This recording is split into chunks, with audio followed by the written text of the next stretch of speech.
Seenaan qubsuma Oromoo akka ibsutti qomoon baa Itoophiyaa marsee horee wal baay'ifatee jiraatu qomoo guddaa warra barii ittaanuuti.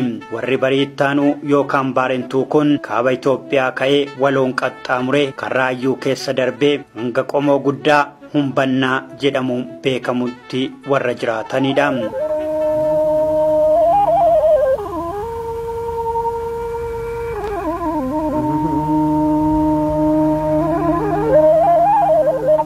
Jobiye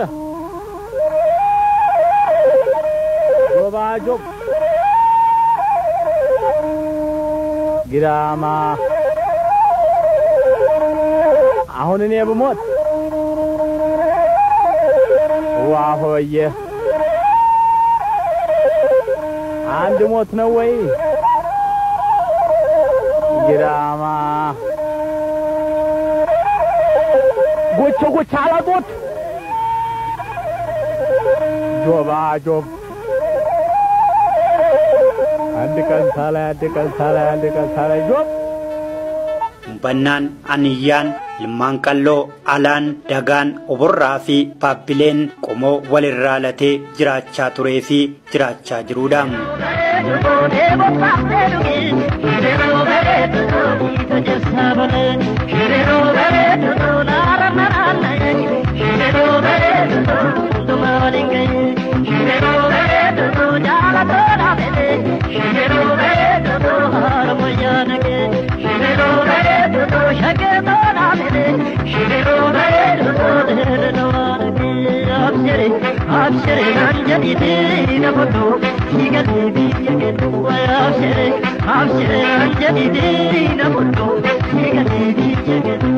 Qomoon kun akka qubsuma isaaf ta'utti oomisha midhaan nyaatu lafa tifkataa fi haala qilleensaa jireenya isaatiif mijatu ilaallatee seera isaa iddoo itti tumatu odaa bultum taasifatee qomoo guddaa jireenya isaa Oromiyaa ba'aa taasifateedha.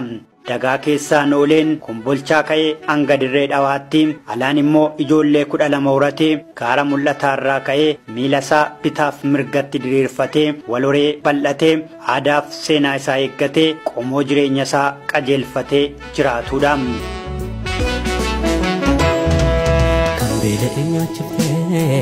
Kan deebatee wafaa ija tokko laaltee hundaa simataa kan daaree uffistee dhabaa diroomsitaa ija tokko laaltee jiraachisaa.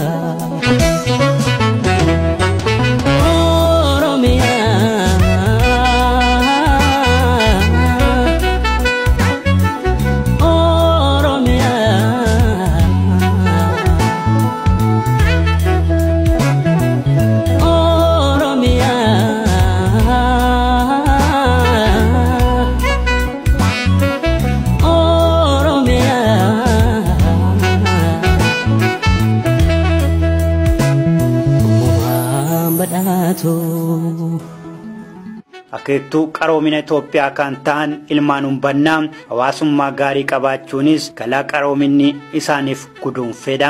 Jaalalaa fi obbolummaan qoosaa fi tabaan kan adda ba'an ilmaan Humbannaa amantaa isaaniin wal qabsiisanii ni daldaluu, waan irraa hafe immoo ni gurguratu, waan hin qabne immoo ni bitatu. Kanaanis Sumaalee fi Araboota waliin walitti dhufeenya guddaa qabu. Gosti kun akkuma qomoo Oromoo isa biraa gosa aartii Oromoo guddisu seenaa Oromoo itti fufsiisuuf carraaqaa jiraatudha. Ilmaan Humbannaa qaroomina Itoophiyaa karaa sanaan turee fi qaroomina ollaa isaanii irraa argatanitti fayyadamuun miidiyaan Oromoo akka guddatuufis qooda irraa eegamu ba'uu isaaniitiin seenaa keessatti yaadatamu.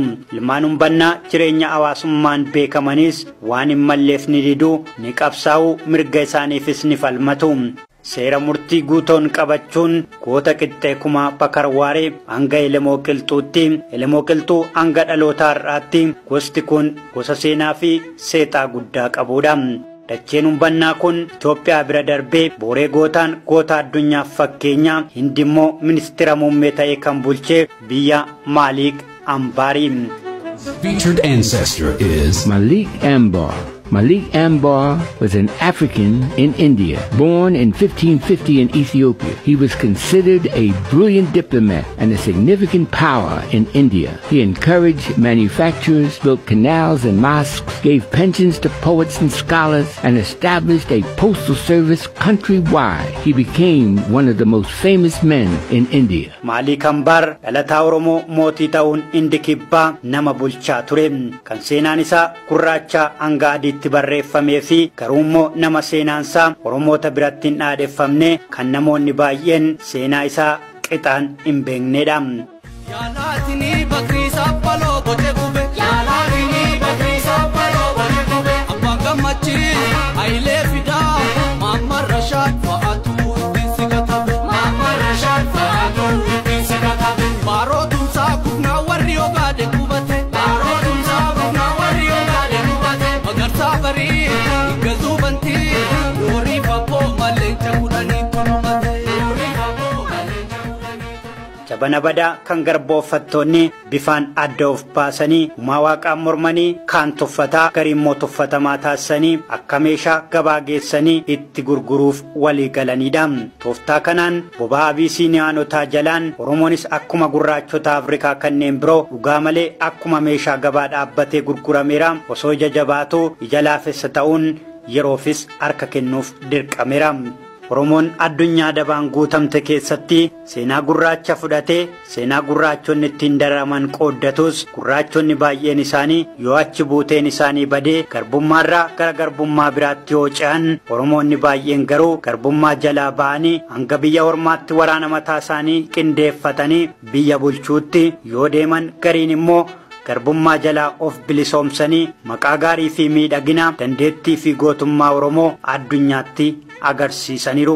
Simboo qabeettummaa isheetiin bareedduu Itoophiyaa taate qalbii addunyaa immoo kan boojite asii mootiin hatamtee gurguramte biyya dhugaan jirutti immoo ilma mootii Jarman kan qalbii fuute bilillee yookaan maayibuubaan kibba lixa Oromiyaa Jimma guumaatti kan dhalatte yoo ta'u Luwabbaa Booraatti kan dhalate Onesmoos Nasiib yookaan Abbaan Gammachiis bareedduun Oromoo biroo Jimma Jireenitti kan dhalatte Feevan Irbee Wallagga Sayyootti kan dhalatte ammas bareedduun Oromiyaa biraa Liidiyaa Dimboo gootittiin Oromoo Asteer Gannoo fi Asiimbaa Oromiyaa irraa immoo ilmaan Umbannaa irraa kan dhalate Maalik Ambaarii fi kanneen biroo namoota seenaan hin daganne Oromoota miidhaginaa fi jabina isaaniif qofaaf biyya abbaa isaanii irraa akka meeshaatti akka gurguraman akka itti murtaa'e kitaabni Oromiyaa yatadabbaqu የጊፍ ታሪክ jedhu kan bara 1986tti walda Yohaannis Warqinee fi Gammachuu Malkaatiin barreeffame ni ibsa. Kitaabni kun barri 1886 seenaa badaa gurraachota Afrikaa bara namoonni akka meeshaatti itti gurguramaa turanidha jedha.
Mootonni kaaba Itoophiyaa irraa dhufanii Itoophiyaa bulchaa turan hunda dura qabeenya Oromoof Oromiyaan qabdu saammachuu Oromoo fi saboota sablammootaaf uummattoota kibbaa biyyattii jiraatan maqaa daldala garbaan biyyaa calaasuun lakkoofsa isaanii hir'isuun tooftaa ture.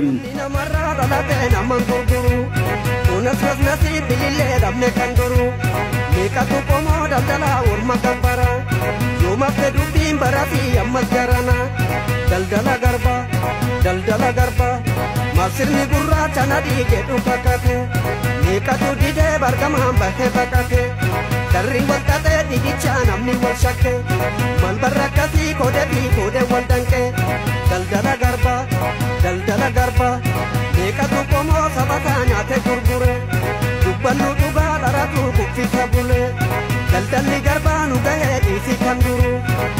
namni biddeen takka. Barreessaan lammii Ingilaand Henry Daariil akka barreessetti qanyaasmaashonni iddootti ramadaman hundatti tooftaa loltummaa isin barsiifna jechuun namoota ciccimoo walitti qabanii gaafa gatiin garbaa dabaluu butanii akka gurguran ragaa suuraan waliin deeggaruun lafa kaa'eera. Barreessaan biraa Riichaard Pankrast jedhamu Minilik daldala garbaaf baay'inaan namoota kibba Itoophiyaa jiran irratti baay'ee akka xiyyeeffachaa ture ragaa ba'e. Daldala garbaa kana keessatti namoonni baay'een bookee gurra arbaa seente ta'anii achi buuteen isaanii yoo dhabaman Oromoonni kanneen akka Maaliik Ambaar garuu goota gootummaa isaan tulluu Everest ta'ee addunyaa irratti mul'ateedha.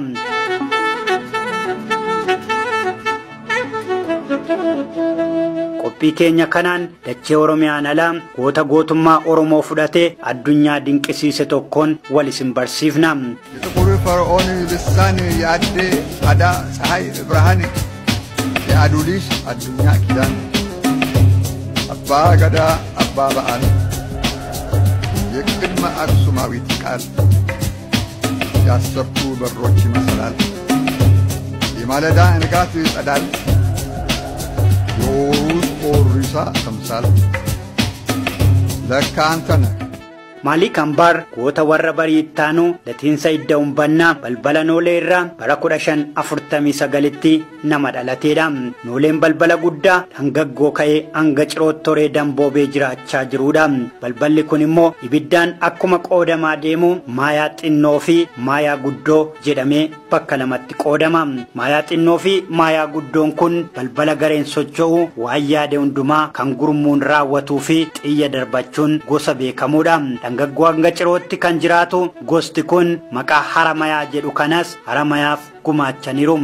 Harri maayaa kun seenaan akka lafa kaa'utti nama beekamaa maayaa jedhamurraa maqaan isaa kan mogga'eef yoo ta'u goonni kun immoo gosa maayaa guddaa jedhamu kanarraa dhalate.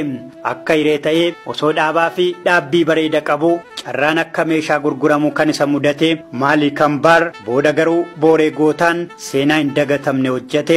Maaliik Ambaar osoo hin gurguramin dura maqaan isaa Shambaa ture. Shambaan akkuma gurraachota Afrikaa kanneen biroo abbaa fi haadha isaa jalaa butamee galoo galaana diimaarraan qaxxaamurfamee Piriishiyaa kibbaan Yaman gabaa Almukiyaa itti geeffamuun daldalaa lammii Poortugaal Piiter Prookeeziitti gurgurame. Piiter Prookeeziin kun Maaliik Ambaar bituu qofa osoo hin taane nama maqaa isaa Shambaa irraa gara Maaliik Ambaaritti jijjiireedha. Piiter Prookeeziin akkuma Maaliik Ambaar biteen dhaabbiif dandeettii amalaaf si'aawummaa inni qabu ilaalee hambifachuu caalaa gabaa biraatti yoo dhiyeesse maallaqa guddaa akka baasuu fi danda'u tilmaame. Daldalaan Poortugaal kun akkuma karoorfatetti gara Iraaqitti geessuun gabaa qaadii Alqaadoof maccaa Baagidaaditti yeroo lammaffaaf nama Kiyaazii Huseen jedhamutti gatii guddaan gurgurate. Kiyaazii Huseen akkuma Maaliik bitateen torbaan lama of bira tursiisuun karaa hundumaan erga madaalee booda warra kaan irraa adda baasee jalqaba birrii baankii baasuu fi baankii galchuu isa barsiise. Namni Maaliik akkasitti mararsiifatu kun Maaliikiif maqaa masoo Huseen jedhamu baasee fi erga waamaa ture booda namni kun yoo du'u Maaliik ammas hireensaa gabaaf dhiyaatee gurguramuu ture. Maaliik erga Qaasim Albaagidaaditti yeroo sadaffaaf gurgurame isa dhumaaf gabaa kibba Hindiitti daldalaa Dach Piiter Van Den Broekaniin yeroo arfaffaadhaaf ni bitame.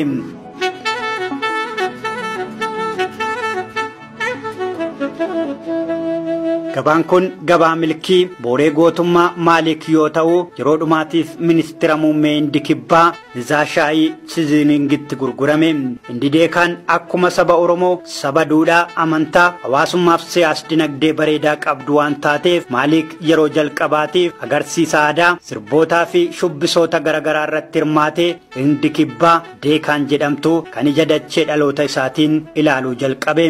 Maaliik yeroo jalqabaatiif agarsiisa akkanaa irratti hirmaatee yoo ilaalu namoonni Itoophiyaa akkuma isaa bitamanii gara Hindii dhufan hedduu jiraachuus ni qeexeffate. Gaafa sanarraa ka'ee egeree isaas tilmaamuu jalqabe. Jireenya garbummaa mo'achuuf qabsaa'u malee filannoon biraa akka hin jirres ni murteeffate. Mootiin Hindii kibbaa deegaan bulchaa ture kun Maaliik baay'ee waan jaalateef loltummaa yoo barate isaaf maatii isaa akka eeguuf afaan Arabaa French erga barsiisee booda basaastummaa fi loltummaa irratti leenjiiwwan garaagaraa akka fudhatu isa taasise. Maalikis suutuma suutaan sulxaanota Hindii kibbaa xixiqqoo waliin wal baruun adeemsa siyaasaa biyyattii xiinxaluu jalqabe. Dhoksaan immoo Itoophiyaanota biyya sanatti gurguramanii jiraatan qunnamuu jalqabe.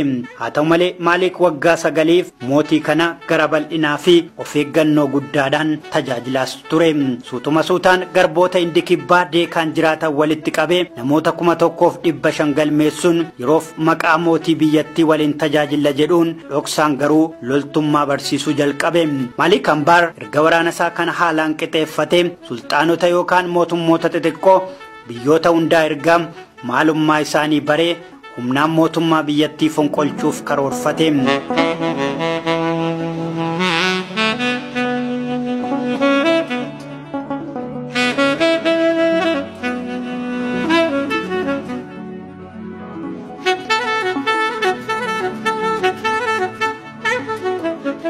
Maalik akkuma murteeffateen teessoo isaa magaalaa guddoo kibba Hindii Paraandaa gara Juunaaritti jijjiirratee deeggartoota horachaa magaalitti bifa addaan akka nama ijaaruu barbaadu ummata walitti qabee mari'achuu jalqabe.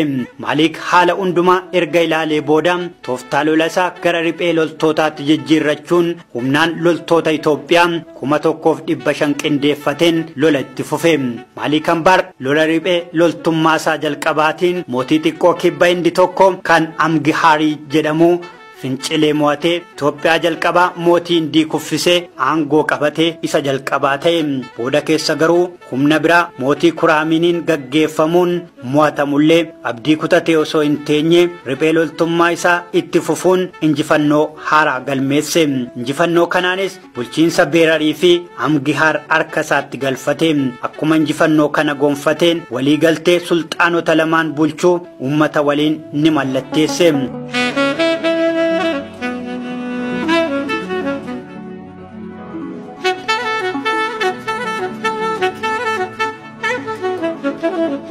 Turemmoo jeneraala waraanaa humna hamaa biyyattii qabu kan Kiyaanaan jedhamu Amgiyaadir irratti waraanee injifannoo hedduu galmeeffate.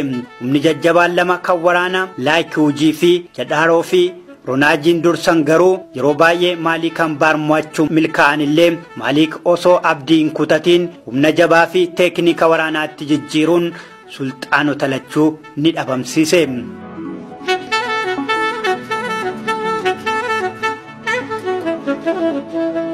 Waraana yeroo dheeraa booda Maalik Ambaar erga sulxaanota hundaa mo'atee bulchiinsa kibba Hindii deekaan harkatti galfachuun ministeera muummee biyyattii ta'e. Maalik Ambaar dubartii Sidii jedhamtu fuudhuun ijoollee dhiiraa Biibii fi Kariimaa dubara lama Fatii fi Chaanzii godhachuun waggaa 80ffaa isaatti boqote. Maalik Ambaar erga boqotee booda shamarran isaa keessaa tokko ilma warra mootitti Rumuushii Seenaatu lafa kaa'a. Fetaa immoo yeroo dheeraadhaaf bakka abbaa ishee buutee deekaan bulchuuf qabsaa'aa turtullee yeroo gara yerootti mo'atamtee hafte. Maalik Ambaar seenaa deekaa keessatti rakkoo guddaa kan ture daandii fi bishaan biyyattii galchuu fi bulchiinsa gaariin seenaa Hindii keessatti har'as nama yaadatamuu fi seenaa guddaa qabudha.